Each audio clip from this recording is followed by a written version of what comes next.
E aí pessoal, tudo bem? Professor Jefferson aqui no canal Heavy Metal Mática, o canal de matemática mais heavy metal da internet, dando continuidade aqui ao estudo de progressão aritmética. Hoje vamos para outra parte, que é a soma dos n termos de uma progressão aritmética finita, ok? Primeiro de tudo, vamos começar o assunto falando de uma propriedade, certo? Vamos lá comigo. Então vamos considerar esta PA finita com esses termos aqui, 2, 5, 8, 11, 14, 17, 20 e 23. Dá para ver que é uma PA de razão 3. Mas se eu quero saber a soma desses termos todos, a soma dessa PA finita, basta o quê? Eu somar todos esses termos. Sim, muito fácil. Mas se a PA tiver 100 termos, se a PA tiver 200 termos, você vai somar um de cada até chegar na resposta? Você pode até fazer isso, mas só que vai demorar muito tempo. E se você está fazendo uma prova do Enem ou de algum vestibular, isso já compromete o seu tempo para a realização de uma prova tranquila. Existem alguns macetes e também a fórmula da soma dos n primeiros termos de uma PA finita. Então veja bem, pessoal, olha só. Nós temos aqui esta PA, que ela é finita, ela é curta, você pode somar ela tranquila, mas você pode reparar alguma coisa. Olha aqui comigo, se você for reparar, esse 2, que é o primeiro termo, e o 23, que é o último termo, eles são chamados de extremos. Extremos, que é o primeiro e o último termo. Então, se você reparar 2 mais 23, o que tu vai ter? 25. Entre outros, o primeiro termo e o último termo somado deu 25. E se você reparar bem, o segundo termo e o penúltimo termo, o 5 mais 20, também dá 25. Assim como o 8 mais 17. 8 mais 17, 25 também. E 11 mais 14, 11 mais 14 também dá 25. Então, isto acontece em toda a PA. Quando a sequência for PA, isso sempre vai acontecer. Bom, enquanto o 2 e o 23 são chamados de extremos, os demais números entre eles são chamados de termos equidistantes. Então daí que vem uma propriedade. E a propriedade é: a soma de dois termos equidistantes dos extremos é igual à soma dos extremos. Que é o que aconteceu aqui.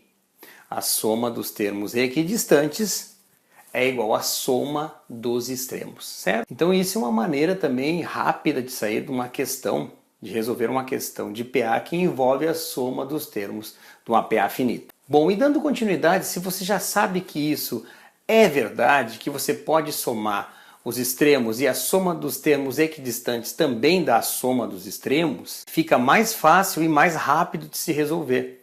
No caso, se eu quiser saber a soma desses termos aqui, que temos 8 termos, basta você somar os extremos, encontrar o resultado e multiplicar por 4. Mas por que por 4? Porque se temos 8 termos, formamos pares com esses termos. Então, de 8 termos para formar pares, formamos 4 pares. Então, basta você encontrar o resultado de 1 e multiplicar por 4, que é a metade de 8, a metade da quantidade de termos que temos ali, certo? Bom, mas e quando temos um número ímpar de termos de uma PA? Fica mais difícil? Um pouco mais difícil, porque nós tivemos, por exemplo, 7 termos, eu apaguei o número 23. E você pode reparar que 2 mais 20 é igual a 22, assim como 5 mais 17 também é 22, 8 mais 14 também é 22, sobrou 11. Uma PA pequena como esta é muito fácil fazer, porque você vai somar os 22, 3 vezes 22, e somar depois com o 11. Mas quando você tem uma PA muito grande, aí não, aí fica um pouquinho mais difícil. Mas sabendo que o número aqui é 7, certo? E você tem aquela mesma teoria de somar os extremos e multiplicar pela metade de termos que tem aqui. No caso, nós temos aqui 7 termos, então a metade seria 13,5. Então, se você for fazer este cálculo, 22 vezes 13,5, sim, você pode multiplicar em decimal que você chega no resultado certo. E 22 vezes 13,5 dá 77, certo? Bom, dando continuidade a isso, também daí dessas teorias que a soma dos termos equidistantes de dois extremos é igual à soma dos extremos, que surge a fórmula da soma de n termos de uma PA finita, que se dá por essa fórmula aqui. Soma dos n primeiro termos, que é igual ao primeiro termo, mais o enésimo termo, entre parênteses, vezes o número de termos dividido por 2. Tá? Se considerarmos aquela PA com 7 termos, como fizemos antes, esta aqui, ó, 2, 5, 8, 11, 14, 17 e 20, ó, temos 7 termos aqui e vamos então extrair daqui os valores para substituir na fórmula. Bom, se eu quero saber a soma dos 7 termos dessa PA, o que vai ser? É o S7, que é igual ao A1, que é o primeiro termo 2, né? Mais o A7, que é o último termo, que é o 20, né? Vezes o número de termos, que são 7, dividido por 2. Então, o S7 nada mais é que 22 vezes 7 dividido por 2. E você consegue dividir aqui, ó, 22 por 2, que vai te dar 11, e 11 vezes 7 dá 77.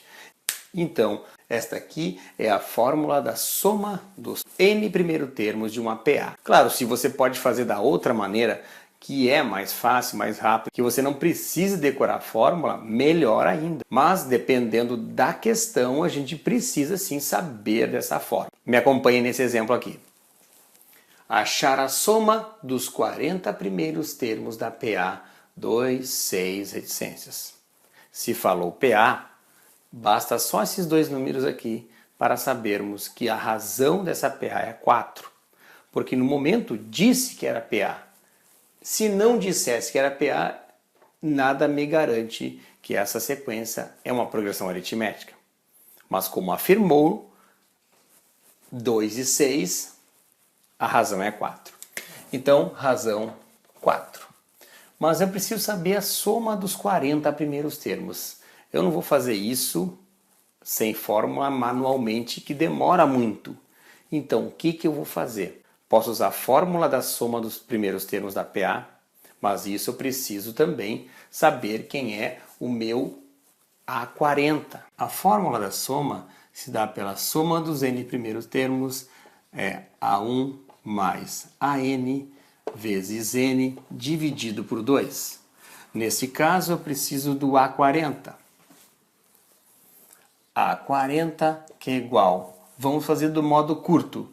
A40 é o primeiro termo mais 39 vezes razão. Conforme estudamos, sempre este número que multiplica a razão é uma unidade a menos do valor de n, porque aqui é n menos 1. Portanto, o A40 é igual ao primeiro termo, que é 2, mais 39 vezes 4. A40, que é igual a 2 mais 39 vezes 4, 156. A40 é igual a 158. Então, eu tenho o último termo, o termo de número 40. Então, se eu não quiser usar essa fórmula aqui, eu tenho que lembrar da teoria anterior, que a soma dos termos equidistantes é igual à soma dos extremos. Então, você já tem os extremos, o número 2 e o número 158. Se eu não quero usar esta fórmula, eu sei que o número 2 aqui, reticências, até o último termo, que é o 158, se eu somar os extremos, dá 160. Bom, daí eu vejo, se eu tenho 40 termos, e lembra que esses 40 termos formam pares, formam 20 pares de números. Ou seja, a soma desses números, desses pares formados, é igual à soma dos extremos. Portanto, 160 é a soma dos dois extremos, 2 e 158. Se eu formei 20 pares, eu devo multiplicar 160 por 20, gerando o valor 3.200. Então, a soma dos 40 primeiros termos desta PA 2, 6 reticências até o número 158 é 3.200. Se usarmos a fórmula da soma dos primeiros termos, também eu gero o mesmo resultado. Então veja comigo. S40, primeiro termo 2, último termo 158, vezes 40 termos dividido por 2. S40 é igual a 160 vezes 40 dividido por 2. Faz muito sentido dividir por 2 aqui. Ó, 40 dividido por 2 dá o quê? 20. 160 vezes 20, 3.200. A mesma coisa. Então você deve estudar e ver qual a maneira melhor para você sair de uma questão dessa, certo? Se você gostou desse vídeo, deixa o seu like, deixe seus comentários, compartilhe nas suas redes sociais. É muito importante seu comentário aqui no meu canal, para o canal crescer ainda mais, certo, pessoal? Bons estudos a todos e até a próxima!